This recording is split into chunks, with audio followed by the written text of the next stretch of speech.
Eh bien bonjour, je suis ravi d'être avec vous ce soir. Nous sommes mercredi 27 mai, c'est Noël Clément qui vous présente donc la clôture du marché européen. Vous avez le rappel légal actuellement donc en incrustation et nous commençons donc directement par la clôture justement sur le CAC puisque nous avons encore une fois pour la quatrième journée consécutive de solides gains, avec un CAC qui progresse de 1,79% à 4688,74, et le DAX qui lui donc progresse de 1,28% avec une clôture qui se fait à 11 652,40.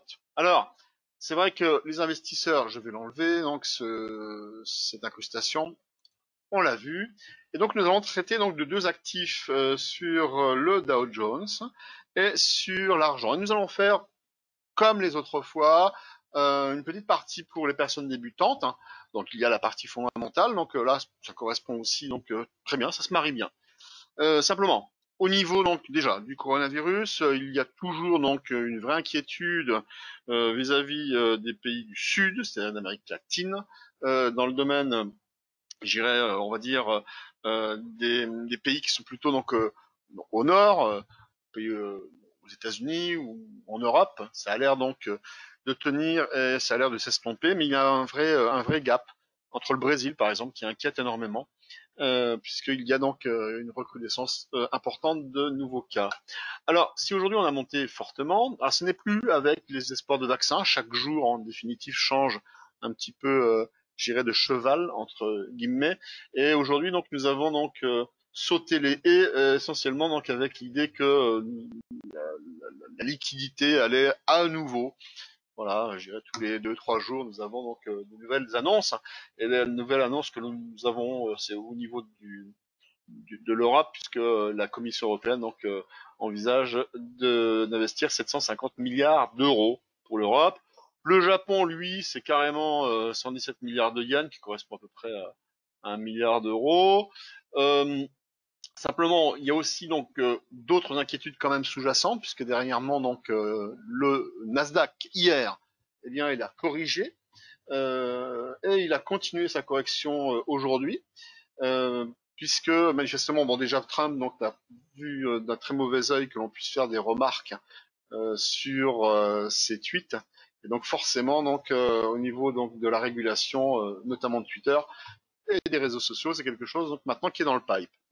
Mais c'est surtout donc les autorités donc chinoises qui inquiètent avec ce qui se passe à Hong Kong et effectivement donc la relance de la guerre économique, de la guerre commerciale qui pourrait donc reprendre. Alors voilà, tout cet ensemble fait qu'aujourd'hui le marché donc monte un petit peu, je dirais de travers. Et quand on regarde par exemple pour les personnes débutantes, vous vous souvenez, on avait parlé donc de structure en arrondi. Mais là typiquement donc nous avons ici le Dow Jones, donc l'indice aux États-Unis, qui forme une structure ici à nouveau en rond. Elle est un peu plus complexe que ça en réalité, puisque vous apprendrez que on peut comme ça décliner des formations qui rappellent alors des structures en forme d'épaule tête-épaule. Pour vous, ça ne veut rien dire, à savoir qu'une épaule tête-épaule, eh bien, vous imaginez, vous avez donc, mettons, une tête qui est donc tout en haut, une épaule qui est plutôt plus bas, et à gauche, une épaule qui est plutôt donc à droite. Mais elles existent aussi donc dans les autres sens, c'est-à-dire où vous avez plutôt l'épaule en bas et la tête en bas et l'autre épaule en bas. Celle qui est en haut, généralement, est plutôt à connotation baissière, puisque nous aurions, auquel cas, donc si c'en était une pour le cas du Dow Jones, eh bien nous aurions une ligne de coup, vous vous souvenez de ce terme, qui serait à peu près ici, et donc la cassée ferait donc qu'effectivement on baisserait. Là, auquel cas, donc, nous avons baissé, mais sur un autre type de structure. Eh bien, sur le cas donc du Dow Jones, nous avons à peu près la même chose, sauf que la ligne de coup n'est pas horizontale. La ligne de coup, elle est un peu oblique, c'est-à-dire que elle montrait un peu comme ça. Voilà. Et auquel cas, donc, vous auriez donc ici une épaule de gauche, ici une tête inversée, et ici donc une épaule de droite. Bon, c'est limite hein, au niveau donc du bas, parce que généralement donc on doit avoir des décalages, c'est-à-dire que la hauteur de la tête doit être normalement plus importante que les hauteurs des épaules. Alors, vous avez également sur ce graphique, on avait vu également des patterns, des structures, des dessins, des triangles. Et là, typiquement, nous avions donc un pattern en forme donc de triangle haussier, mais en fin de compte, il était haussier, mais à connotation baissière. Généralement, quand on a ce type de biseau ascendant, il est plutôt à connotation baissière. Et quand nous avons l'inverse, donc un biseau descendant, c'est plutôt à connotation haussière. Et là, on avait donc dessiné donc des points d'impact, comme ici une vague A, une vague B, on voit ici, on monte, une vague B, et normalement donc ces biseaux ou ces structures en correction, normalement se terminent sur des vagues C.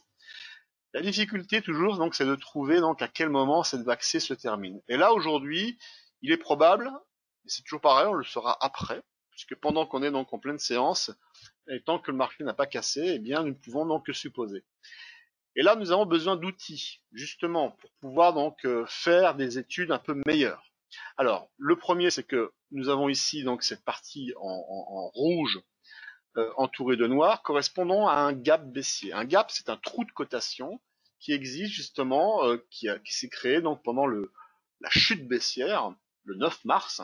Et donc, nous avons eu entre la clôture de vendredi qui s'est faite ici et l'ouverture de lundi qui s'est faite là, en fait, il y a un petit décalage horaire puisque on était encore à l'heure d'hiver et donc cette petite bougie là donc était faite à dimanche. Mais en réalité, la séance commençait donc à 23 heures et en réalité, on commençait donc lundi. Eh bien, vous aviez un trou de cotation donc sur les séances entières. Mais si on regarde les clôtures, donc si on regarde mettons sur la dernière heure de cotation, eh bien elle se fait bien donc exactement à cet endroit-là. Vous voyez, c'est une bougie rouge, donc ça veut dire donc que l'on ouvre en haut, on l'avait vu, et on clôture en bas. Quand c'est une bougie verte, on ouvre en bas et on clôture en haut. Donc on a tout de suite une idée donc de quel sens va le marché. Eh bien sur la dernière heure, on avait ouvert ici. Sur la première heure de lundi, eh bien nous avons ouvert là. Donc en réalité, le gap baissier, il est beaucoup plus important que celui qui est donné donc sur l'unité daily et il correspond plutôt donc à cette taille-là, plutôt que cette taille-là. Et donc pour généralement invalider donc ces gaps baissiers, il faut clôturer au-dessus du plus bas précédent. Et donc il se trouve que là aujourd'hui, nous avons donc bien invalidé à l'heure actuelle, mais ce n'est pas terminé, la séance n'est pas finie, mais à l'heure actuelle, donc nous avons bien clôturé au-dessus. Il se trouve que cette séance va se terminer normalement donc à 22 heures, et d'ici là, donc elle peut très bien échouer. Même si on vient clôturer à 22 heures ce soir, il faudra donc tenir encore jusqu'au vendredi, puisque ce gap baissier, comme vous l'avez entendu tout à l'heure, ici nous étions vendredi, ici nous étions lundi, donc ce qui veut dire que vendredi, il faut impérativement que nous ayons donc une clôture au-dessus de ce niveau. Alors on a besoin donc d'autres éléments, donc d'autres outils, et donc on va tout de suite s'équiper d'une autre moyenne mobile, qui est donc la moyenne mobile à 377 périodes. Vous vous souvenez, ce sont donc des moyennes mobiles de Fibonacci. C'est comme ça que je les paramètre. Maintenant, j'ai chacun les paramètres comme ils veulent. L'important de toute façon, c'est que ça leur convienne, mais ça n'est pas donc gravé dans le marbre. Et on va également s'équiper d'une autre moyenne mobile de Fibonacci de 144 périodes. Et là, au lieu de la mettre en marron, eh bien, je vais la mettre en orange. Et je diminue donc la taille pour qu'on puisse la différencier. Et cette ligne de coup, je vais l'enlever. Et ce que l'on peut remarquer, c'est qu'à partir du moment où nous avons eu donc cette baisse violente, eh bien tout le marché était donc pendant toute la période haussière, eh bien était soutenu justement par ces moyennes mobiles qui étaient haussières. Et à chaque fois, on venait prendre un impact ici en soutien sur la moyenne mobile à 377 périodes. Nous sommes bien en données quotidiennes. Et donc nous avons eu un rejet à la hausse, donc un effet catapulte à la hausse. On revient prendre un appui, et à nouveau effet catapulte, appui, effet catapulte, appui. Et ce qui fait qu'en réalité, donc à chaque fois, donc cette moyenne mobile, dès lors qu'on est dans une tendance haussière, sert de soutien.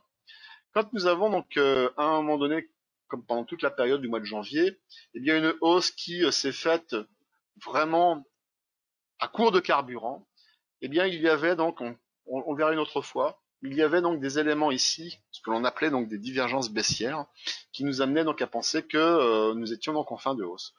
Le coronavirus était un prétexte, évidemment, puisque de toute façon, donc s'il y avait eu autre chose que le coronavirus, il est probable que le marché donc aurait donc également baissé, puisqu'il était arrivé donc en bout de course, vraisemblablement. Et donc ce changement donc est arrivé tout simplement parce qu'il y a eu un prétexte fondamental qui a amené donc le marché à la baisse. Si on regarde l'équivalent de ce qui se passe maintenant, eh bien, les moyennes mobiles donc sont devenues baissières. Donc elles ne sont plus en soutien, donc en support, elles sont plutôt maintenant devenues des résistances. Et en appliquant le même principe on vient donc généralement se poser dessus quand on est à la hausse, eh bien on a plutôt tendance à venir se cogner en dessous lorsque l'on est à la baisse.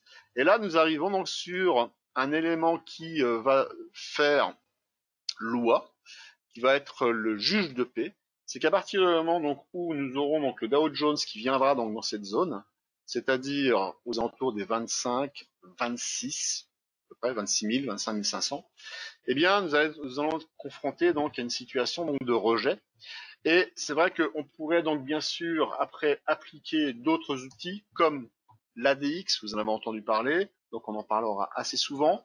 Cet ADX qui lui va indiquer à quel moment donc on peut avoir un mouvement qui est en tendance.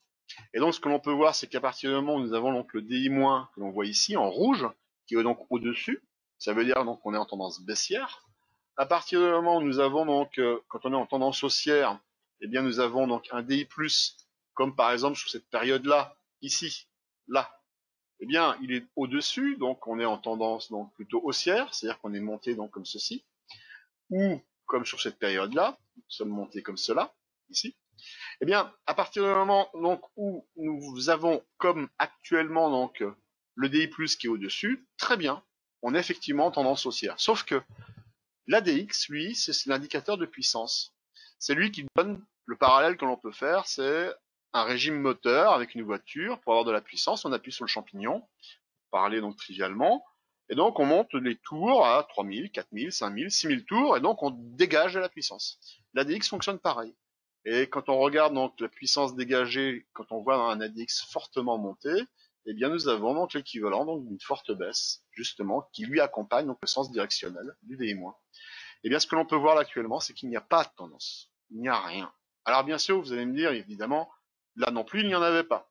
Sauf que, à la différence près, c'est que les situations d'essoufflement que nous avions donc à ce moment-là, eh bien, nous les retrouvons à nouveau donc dans ces endroits-là.